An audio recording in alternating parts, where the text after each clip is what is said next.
Hi friends, नमस्कार। फिर से आज हम उपस्थित हैं आरएस गुरुजी के इस यूट्यूब चैनल पर। और यहाँ पर हम पढ़ने वाले हैं राजस्थान नगर पालिका अधिनियम 2009, जो आपकी ईओआरओ एग्ज़ाम के लिए बहुत इंपॉर्टेंट होने वाला है। लगातार हमने करीब 40 क्लासेस यहाँ पर कर चुके हैं, ठीक है। और इसके आगे नेक्स्ट क्लास इसकी होने वाली है। और अगर आप सारी वीडियोस देखना चाहते हैं तो प्लेलिस्ट पर जाइए। प्लेलिस्ट में वहाँ पर ईओआरओ वैकेंसी 2022 सर्च कीजिए और वहाँ पर आपको सारी वीडियोज़ एक साथ मिलेंगी। और हर एक वीडियो के डिस्क्रिप्शन में मिलेगा आपको जो भी वीडियो में पढ़ाया गया है उसका शॉर्ट नोट्स, ठीक है। तो अभी जो हम पढ़ने वाले हैं धारा 186 से लेकर धारा 191 तक, और इसके भी नोट्स आपको मिल जाएंगे वीडियो के डिस्क्रिप्शन में। टेलीग्राम चैनल पर इसकी अपडेट्स आपको मिल रही हैं, तो आरिस गुरुजी वहाँ पर ज्वाइन कर लें, ठीक है। तो आज शुरू करते हैं धारा 186।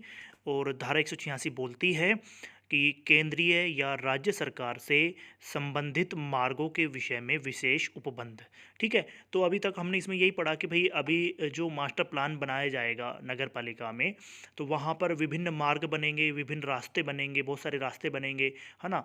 तो उस केस में कई बार ऐसा भी होता है कि जो नगर पालिका होती है वहाँ पर कोई जो रास्ता जो केंद्र सरकार का है या फिर राज्य सरकार का है, कोई नेशनल हाईवे है या फिर स्टेट हाईवे, वो नगर पालिका से गुजरता है, ठीक है। तो उस केस में क्या होता है, उस केस में क्या नियम बनाए गए हैं, वो इस अधिनियम में अपन पढ़ने वाले हैं, इस धारा में पढ़ने वाले हैं।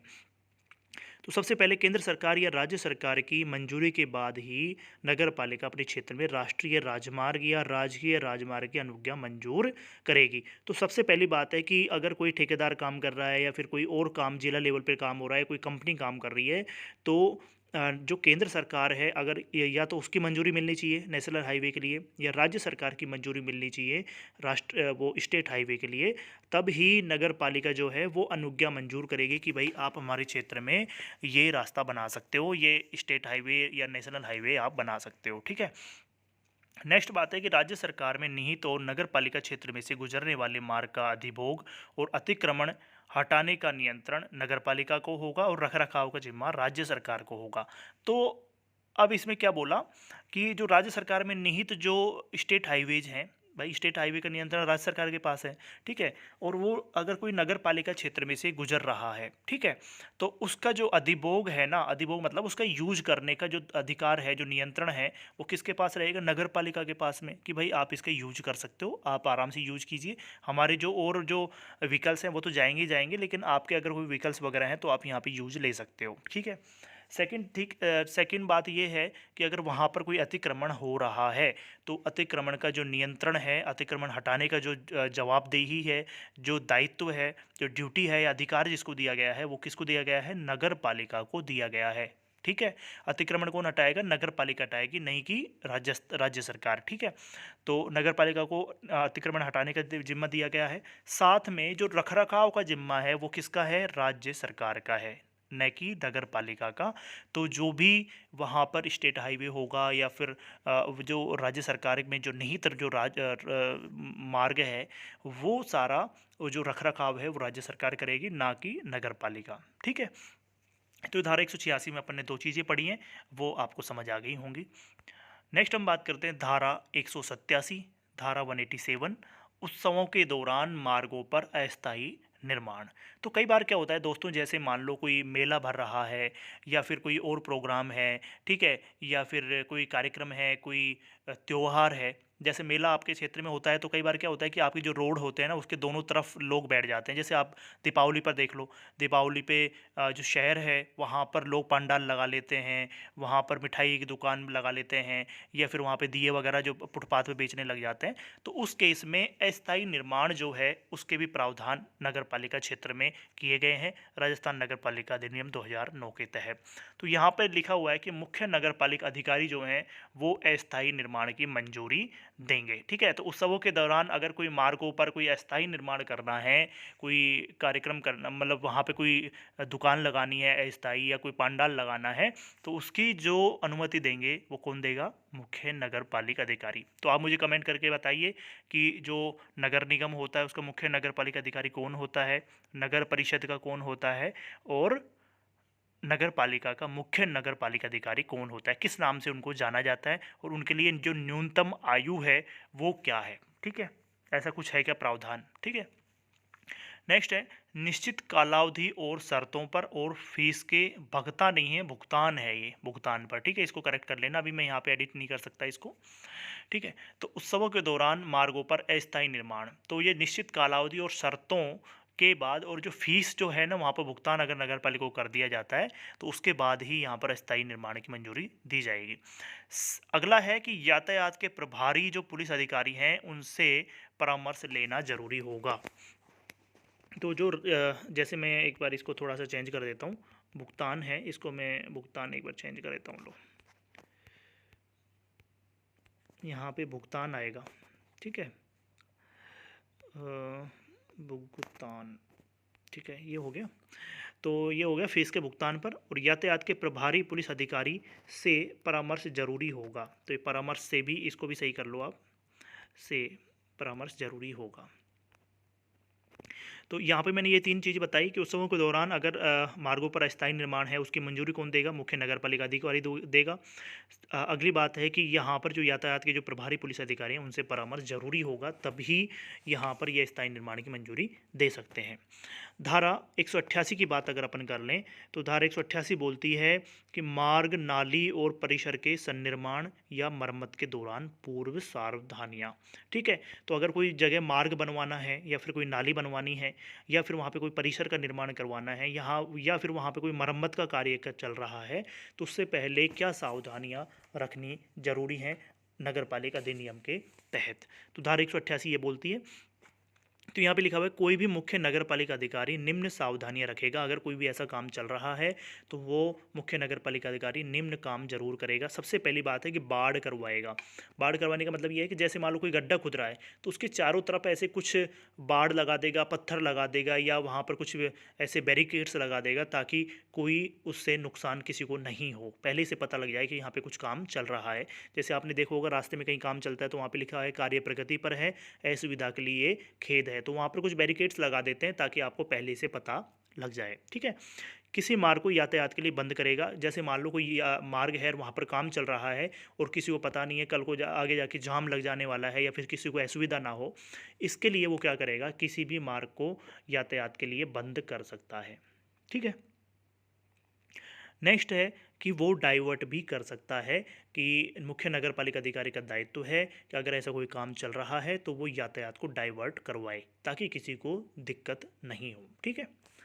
नेक्स्ट है अगर कोई स्थान यातायात को या किसी और को असुविधा वाला हो तो मुख्य नगर पालिका अधिकारी उसे बंद करवाएगा और मरम्मत का खर्चा स्वामी या अधिभोगी से वसूल करेगा।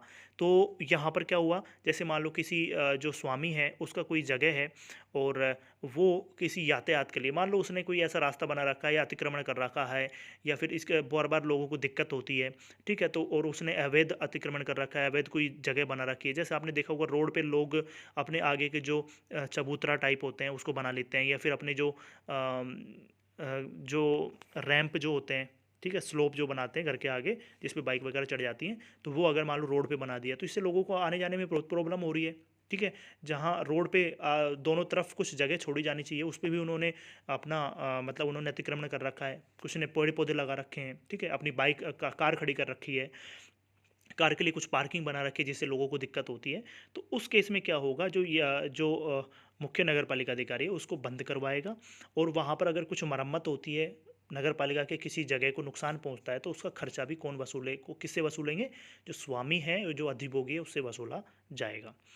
नेक्स्ट है धारा 189, बिना अनुज्ञा न तो किसी मार्ग में कास्ट जमा किया जाएगा और न गड्ढे खोदे जाएंगे। तो कास्ट मतलब कोई जैसे मिट्टी विट्टी डाली जानी है या कोई बजरी डाली जानी है या कोई गड्ढे खोदने हैं, तो बिना अनुज्ञा के किसी मार्ग में ऐसा काम नहीं हो सकता, बिना मंजूरी के, बिना अनुमति के ये काम नहीं किया जा सकता। तो सबसे पहली बात तो ये लिखा हुआ है कि कोई भी व्यक्ति ऐसा नहीं करेगा, बिना अनुमति के कहीं पर भी कोई कास्ट जमा नहीं करेगा, ना ही वो कोई गड्ढे खोदेगा किसी भी मार्ग में, वो बिना नगर पालिका की अनुमति के। नेक्स्ट हम बात करें तो अगर नगर पालिका मंजूरी दे दे तो वह कास्ट या गड्ढे के बाड़ लगवाएगा और रात में रोशनी की व्यवस्था करेगा। तो यहाँ पर पहली बात तो है कि व्यक्ति बिना अनुज्ञा के ऐसा काम नहीं कर सकता, गड्ढे नहीं खुदवा सकता, कहीं पे सामान वगैरह कहीं जैसे कास्ट हो गया, बजरी हो गई, कुछ जमा नहीं कर सकता। और अगर वो नगर पालिका उसको मंजूरी दे दे तो वह काम कर सकता है, पहली बात तो यही है।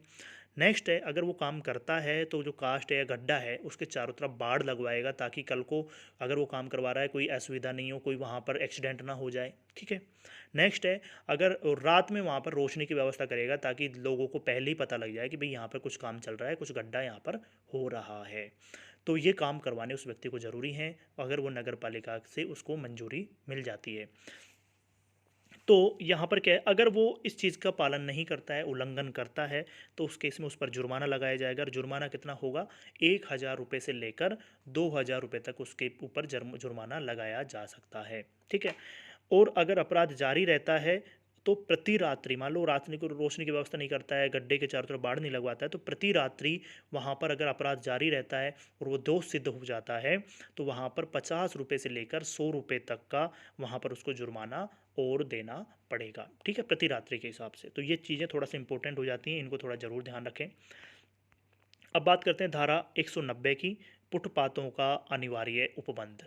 ठीक है। तो यहाँ पर अनिवार्य उपबंध यह है कि अगर कोई भी रास्ता बना रहे हैं नगर पालिका में तो वहाँ पर फुटपाथ का होना जरूरी है, उसका अनिवार्य उपबंध यहाँ पर किया गया है। तो उसके लिए क्या टर्म एंड कंडीशंस हैं। सबसे पहली बात है कि सार्वजनिक मार्ग पर फुटपाथ बनाए जाएंगे, ये तो यहाँ पर दिया हुआ है। नेक्स्ट है, न्यूनतम चौड़ाई दोनों तरफ कम से कम 1.5 मीटर होगी। ये आपके एग्जाम के लिए बहुत इंपॉर्टेंट है कि जो फुटपाथ के लिए जो न्यूनतम चौड़ाई है ना, जो बनने वाली है सार्वजनिक मार्ग के, वो कम से कम 1.5 मीटर तो होनी ही चाहिए। इसके अलावा जो अलग अलग यूज हैं उसके हिसाब से अलग अलग हो सकती है। मान लो जो साइकिल के लिए अलग हो सकता है, बैठने के लिए अलग हो सकता है, अगर कहीं रास्ता क्रॉस करना है तो उसके लिए अलग फुटपाथ हो सकता है, पैदल यात्रियों के लिए अलग फुटपाथ हो सकता है, तो उसके लिए अलग अलग रहेगी चौड़ाई, वो तो डिसाइड कर लेंगे वहाँ पर। लेकिन न्यूनतम चौड़ाई कम से कम 1.5 मीटर तो दोनों तरफ रहेगी। नेक्स्ट है, न्यूनतम चौड़ाई भवन और संकर्म समिति द्वारा पुनरीक्षित की जा सकेगी।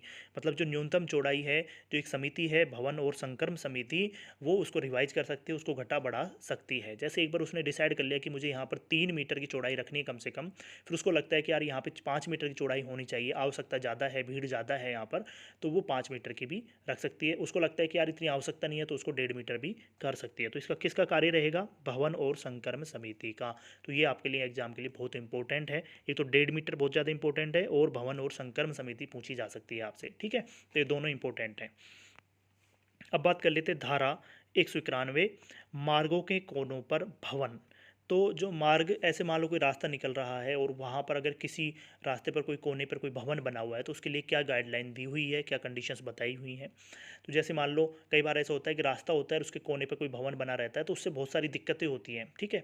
तो नगर पालिका 2 मार्गों के कोनों पर बनने वाले भवन के गोलाकार या घुमावदार होने की अपेक्षा करेगी।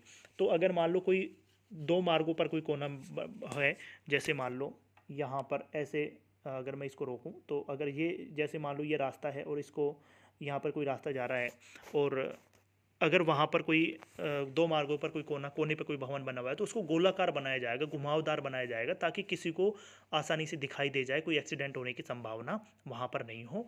या फिर कोई रास्ते में अगर कोई जो व्हीकल्स हैं उससे उसकी बाउंड्री को या फिर उसकी जो दीवारें हैं उसको नुकसान नहीं हो, ताकि घुमावदार होना ज़रूरी है। या फिर ऐसे कोने के किसी भाग को लोक सुविधा के लिए अर्जित कर सकती है नगर पालिका। जैसे मान लो उसको लगता है कि यार ये जो जगह है, ये चूंकि कॉर्नर है और ये किसी यूज में आ सकता है, चाहे वो सुलभ शौचालय के यूज में आ सकता है, या फिर कोई और सूचना देने के लिए यूज में आ सकता है, या फिर वहाँ पे कोई कॉम्प्लेक्स बनाया जा सकता है जो लोगों के लिए बहुत ज़्यादा यूजफुल हो, तो उसको नगर पालिका अर्जित कर सकती है कुछ पेमेंट देने के बाद में उस व्यक्ति को। ठीक है। तो ये धारा 191 में हमने पढ़ ली कि क्या क्या कंडीशंस दी हुई हैं, कुछ बेसिक्स हैं, कुछ इंपॉर्टेंट हैं। तो धारा 186 से लेकर 191 में हमने पढ़ा है और बहुत इंपॉर्टेंट हैं ये सारी चीज़ें। यहाँ पे 3-4 क्वेश्चन, 5 क्वेश्चन यहाँ पर बन जाते हैं। जैसे ही एक बार ये वीडियो कंप्लीट होगी उसके बाद में हम यहाँ पर इसके ऑब्जेक्टिव क्वेश्चंस के हिसाब से इसको रिवाइज करेंगे और बहुत इंपॉर्टेंट वो क्लासेज होने वाली हैं। तो अगर आप इस वीडियो पर नए हैं तो मेरे चैनल को लाइक कर लीजिए, सब्सक्राइब कर लीजिए और शेयर कर दीजिए, और कोई भी क्वेरी हो कमेंट कर दीजिए, ठीक है। और नोट्स हैं आपको टेलीग्राम चैनल पर मिल जाएंगे, साथ में आपको इस वीडियो के डिस्क्रिप्शन में मिल जाएंगे, ठीक है। और अगर आपने अभी तक वीडियोज़ नहीं देखी हैं तो जो पहले के जो सारे क्लासेज हैं उनको ज़रूर देख लें, हमने सारी क्लासेज यहाँ पर कवर कर दी है, ठीक है। नेक्स्ट यहाँ पर हम कवर करेंगे आगे 192 धारा से, ठीक है। तो मिलते हैं नेक्स्ट वीडियो में, तब तक के लिए bye, thank you very much. जय हिंद, जय भारत।